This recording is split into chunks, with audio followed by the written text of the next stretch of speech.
Now we've gone to study chapter 15 of SD 42, 42.15, Catukka Sīha Sutta, the lion discourse or the force, or better still, we can revise this translation to the force discourse on the lion.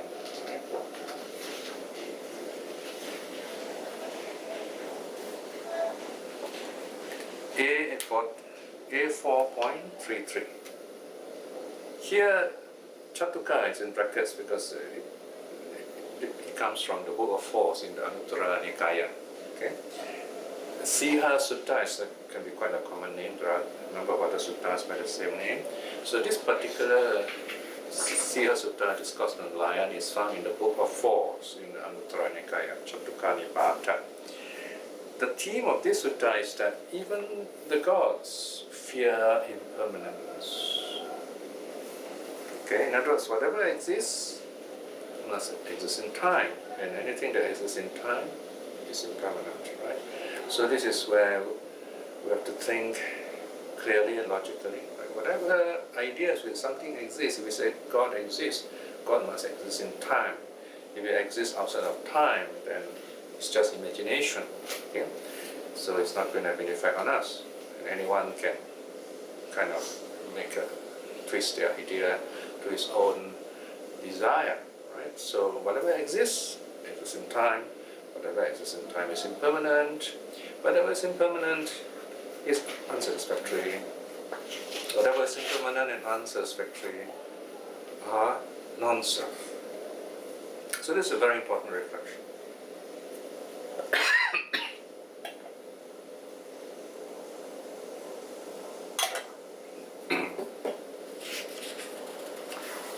This particular sutta centers around the teaching of the idea of self, sakkaya, or what's called self-identity. Right? So this is a very helpful reflection on impermanence. Okay, now we're going to look at the translation of the force discourse on the lion, A4.33 on page 82. Originating in Savatthi, there the Blessed One addressed the monks and said this: The lion bhikshus, king of the beasts, in the evening emerges from his lair. Having emerged, he stretches himself, surveys the four quarters all around, roars his lion roar thrice, and then leaves for his hunting ground. So here again we see the Buddha observing nature, giving us an idea of how the animals in this time lived, and how, reflecting on this, we can understand the Dharma, we can connect to the Dharma. In other words, the Dharma is all around us. And one of the most beautiful things we can do for ourselves as practicing Buddhists is to see how the things around us, good and bad, teach the Dharma to us, reflect the teachings in the suttas. Even literature, paintings, music, and so on. We try to relate all these our experiences to that Dharma. In that way, we are going in the right direction of living a morally virtuous life, cultivate our minds, and then gaining insight wisdom to the true nature of things. The Buddha continues, Bhikshus, when the animals and creatures hear the roar of the lion, the king of the beasts, they for the most part are struck with fear, urgency, and trembling. Those that live in holes enter their holes. The water dwellers head into the waters. The forest dwellers seek the forest. Winged birds resort to the skies. So you can see these animals running back to the safety of their natural habitat, in other words. Bhikshus, those royal elephants bound by stout bonds in the villages, market towns, and capitals, they break and burst their bonds and flee about in terror, defecating and urinating. Bhikshu, so greatly powerful is the lion, the king of the beasts, amongst the animals and creatures of great might and great majesty.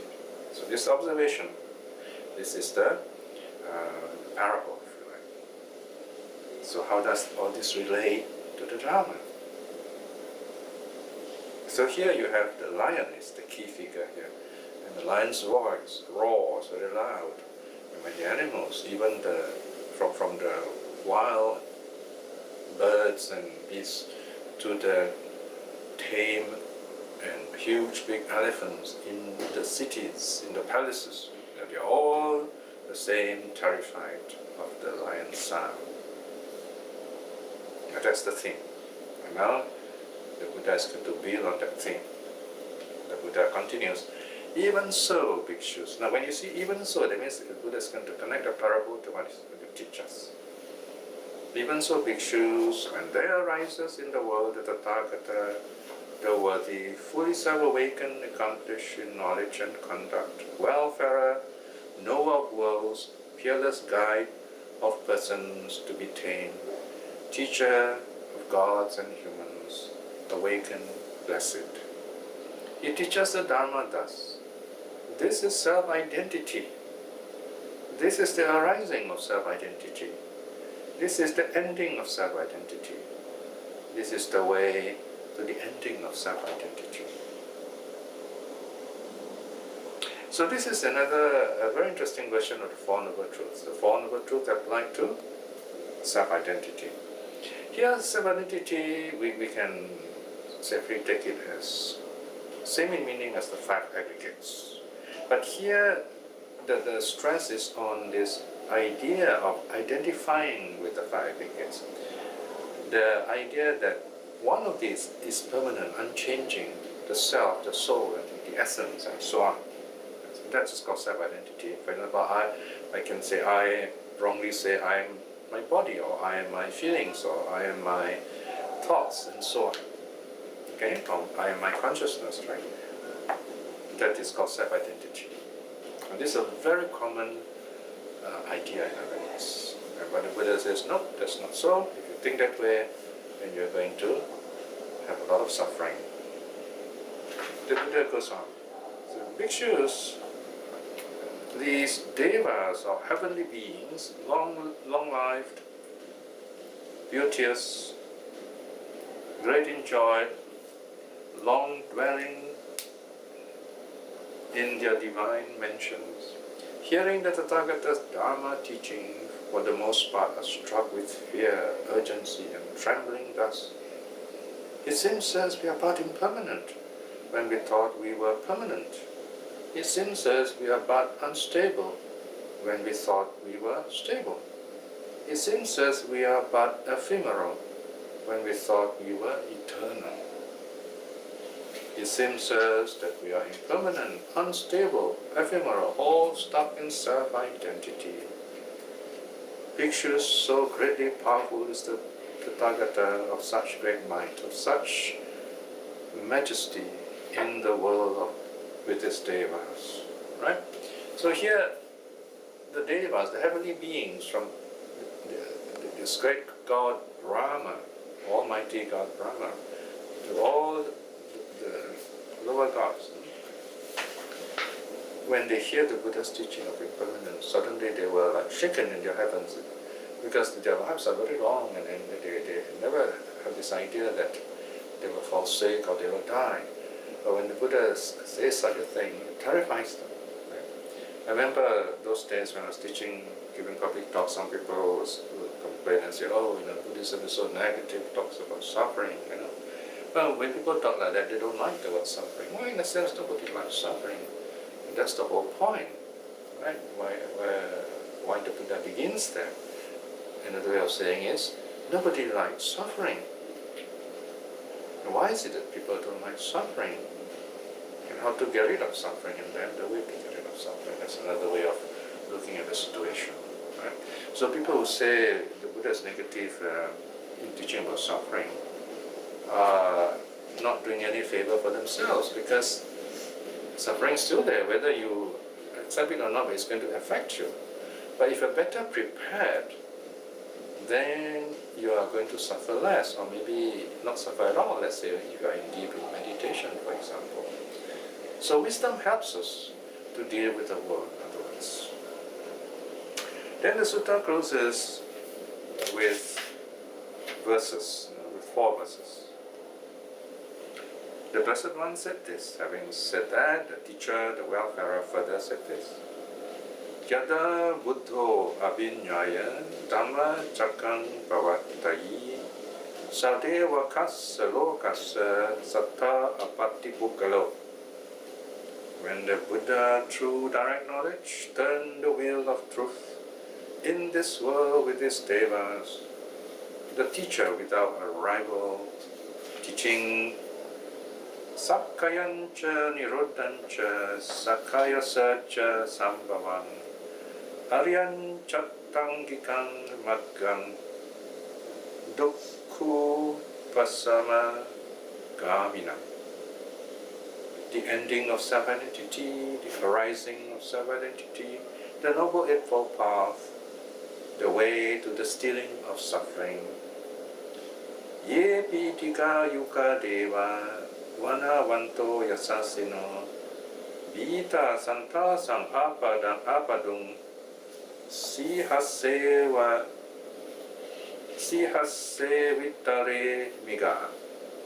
Even the long-lived devas, beauteous of great fame, are terrified, struck with trembling, just as the other beasts hearing the lion's roar, saying, Avittivata sakkayang anicca kiravo mayang suparahato vakyam vipamuttassa tadisati.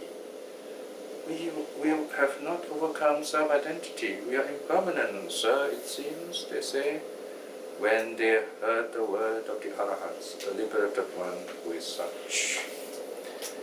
Okay, now I've read the Pali and the translation. Let me read the English right through one more time so there's a nice flow. It's easier to understand the passages that way.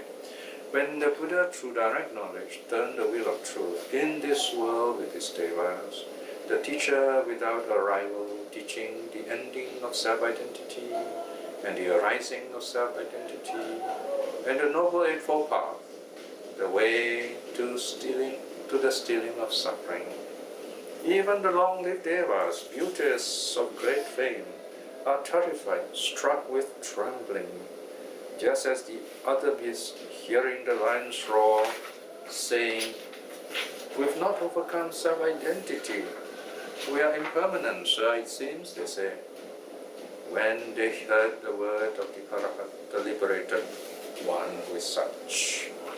So impermanence is something that cuts through, that levels all kind of life, from the lowest life right up to the highest heavens. Whatever exists must be impermanent. And this is something we need to reflect daily, every moment if possible. Why? Because if we reflect in this way, then we are flowing with the flow. This is really going with the flow. We're not going against the current. When we tell ourselves everything is changing, even the good stuff we get changed. When the bad stuff comes to us, that also is impermanent. Then we just move on. If good things come to us, we enjoy it, we smile and we say, yes, this is wonderful. But these things won't last long too. And in that way, these things become more precious to us. I'm in the evening of my life now, 65 years old. When I look back, I remember many of my friends looking young and handsome and pretty and active and healthy and strong. But now, they look very much older, not as pretty as before, not as handsome before, not as strong as before, with grey hair, balding heads and so on. So I tell myself, wow, people really change. We all change. Gone are the days when we were young, healthy, beautiful, strong and so on. So it has got this very powerful impact on us when we think this way. we begin to value the moment, in other words. What am I doing with my life? Am I doing something worthwhile? Am I doing something meaningful? Am I really happy? Right? To be happy means to live in the moment. It doesn't mean you want only beautiful things, good health, things like that. Yes, of course, those things bring us happiness, but that happiness is momentary. This is how we must see it. It is momentary. We enjoy while we have it, while we can. It goes away. That's fine too. Right? When it's gone, we say, okay, here I am. I'm old. I'm not so strong like before. These are my limits. So you do what you can, and you're happy. And when bad things happen, so unhappiness arises in our lives, especially as lay people, our family life, our friends have difficulties. We tell ourselves, okay, even these difficulties, these problems are impermanent. They have arisen because of some conditions. There is never one condition or one person causing it. There are many conditions working together and you these problems arising. Study those conditions and you know the various causes that have led to those difficulties. Then you minimize them, you help those people to suffer less and so on, or not suffer even. But we always tell ourselves all these things are impermanent, that they will go away. Whatever is constructed will deconstruct, will break up. Whatever have come together will part, will break up. So reflecting in this way, we look at things in a more realistic way. And we treasure those things more, in other words, because our time is limited. And if we know our time is limited, then we tell, oh, I want to be happy within this short time. I want to do what I can, right? So time becomes more precious, in other words. We will not waste time. This doesn't mean we were going to rush into all kinds of work. No, that's not the meaning here. The meaning is we do not use our time frivolously and get ourselves into a lot of trouble, and we find in the end we've not really done anything good or helpful for ourselves or for others. On the other hand, if we value the nature of time, then we tell ourselves, oh, let me do something that I will feel very happy about, that I feel happy just like that even. And one of the ways to be really happy is to make other people happy. You see them smiling and looking at you in a very happy way, and you find that that is a gift which is very difficult to give, the gift of happiness to others. So if you can make a lot of people happy out there, you are truly a practicing Buddhist.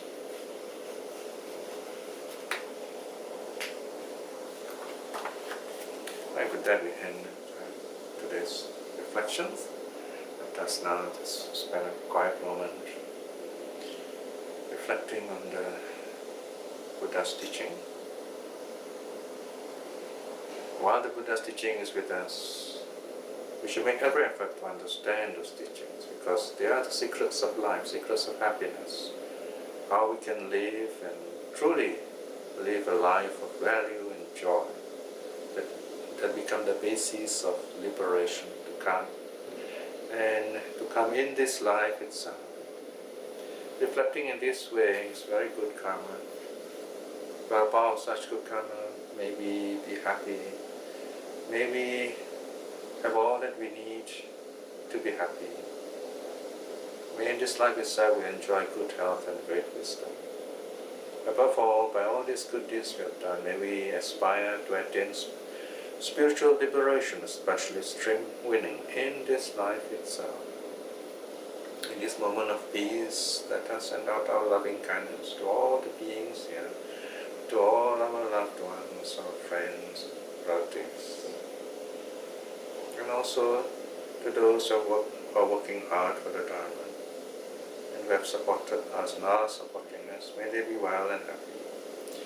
Even our enemies and those whom the Dhamma have not touched, may they too be well and happy, see the Dhamma for themselves, and become good and liberated people. May all beings be well and happy. Sadhu, sadhu, sadhu.